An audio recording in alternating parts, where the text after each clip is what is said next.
As you can see, I've already created my my new project here, my new project solution, and I have named it String Practice. As you can see, Strings Practice right here. It created the namespace, the program for me, the static main void, and it also gave me the braces, which I put in a space and then indented so that we can go ahead and get started with our formatting rule that we've been using up till now. So let's go ahead and get started with 3 strings. Our first one is going to be first name. Next one is going to be last name. And the last one is going to be full name.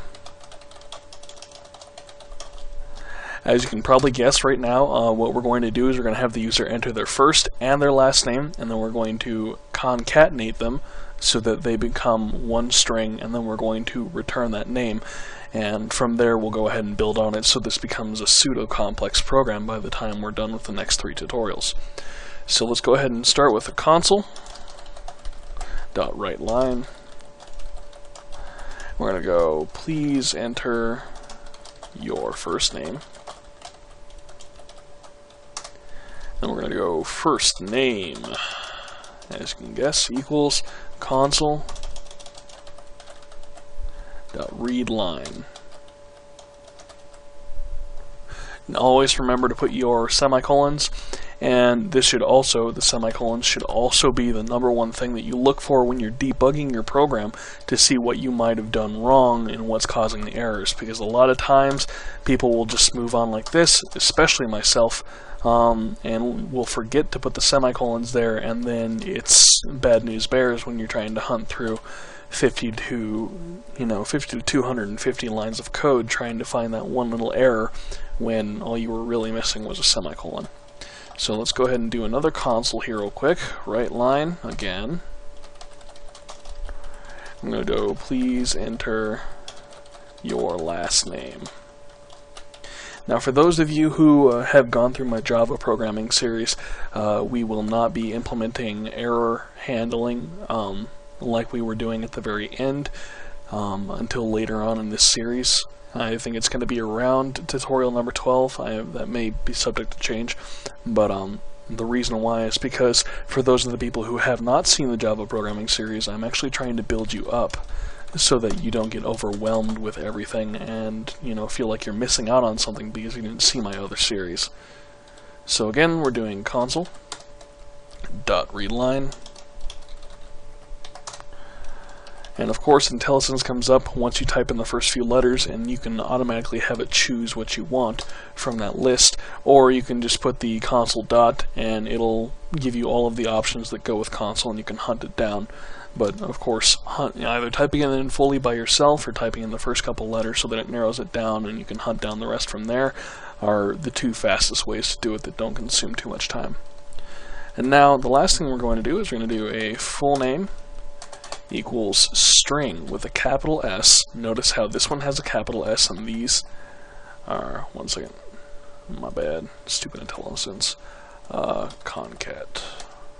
Alright, so real quick before I go any further, notice how this string right here has a capital S, whereas this string right here has a lowercase s.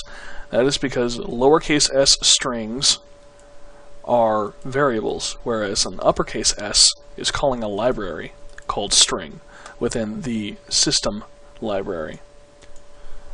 So, moving on, we have string.concat, which is short for concatenate, which means to merge 2 things together, which is exactly what we're going to do. And then we're going to type first name, and then put a comma, and then quotes, space quotes, because we want a space between our first name and our last name. And then we're going to do last name, and then close the parentheses, and that's all you got to do for that. And now we're just going to have the computer return it to them, so we're going to go console.writeLine, parentheses, hello, put a space, close the quotes, add the full name, space, and then add, it's a lovely day outside. I don't know, I know it's kind of dorky, but I'm just trying to fill something in there. So we can do console console.read next. And the reason, again, why we do console.read, and I can't emphasize this enough, is because the program interprets it the way you write it, so if you don't put a break, it won't put a break for you. And it'll just close out the window before you can get a chance to view your work. So that way it gives it a pause, and the user actually has to manually push any key whatsoever to, well, actually has to push a return key of some form to close out the program, if I could speak. So let's go ahead and run this test program real quick. I'm just going to drag it over to your screen. And as you can see, it'll ask you to enter your first name. I'm just going to put Riz, and then your last name. Hit return, and you can see it returns the first name, then the space, then the last name, and it looks relatively flawless. So that's pretty much it for today's tutorial. Oh, the other thing that I wanted to show you about IntelliSense, the neat thing that you can do with it, I've mentioned it briefly before, where if you type in a method and then you push period, it'll allow you to actually wade through. But if you leave your cursor over a certain item, so say you want to do string.compare, you can see it's an int string compare, that's the method type, and if I can get it back here, it tells you string index da da da da da da da, and it says it has 9 plus 9 other overloads. Overloads are simply, for instance, the concatenate.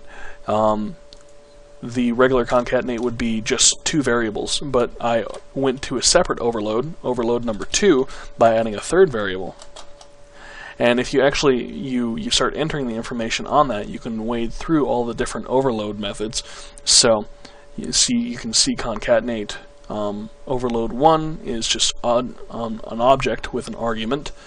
That would be, for instance, if we just had one item, and then overload 2, which is what we were using. And then we have string values, so if we were to use a string array and compare the 2 arrays of strings, then that would do that just fine for you, and so on and so forth. And you can see that there's 11 different overloads for concatenate. And every single one of them has overloads, so if you need to know whether or not you can use a certain overload style or a certain item within a library to do what you want to do, the best way to do it would be to type it in and then try entering in the information and then wade through the overloads until you find something that you want most that will work with you. And if you don't find it, well, then it's time to try a new method. So that's it for today. I hope you guys have enjoyed this tutorial, and I look forward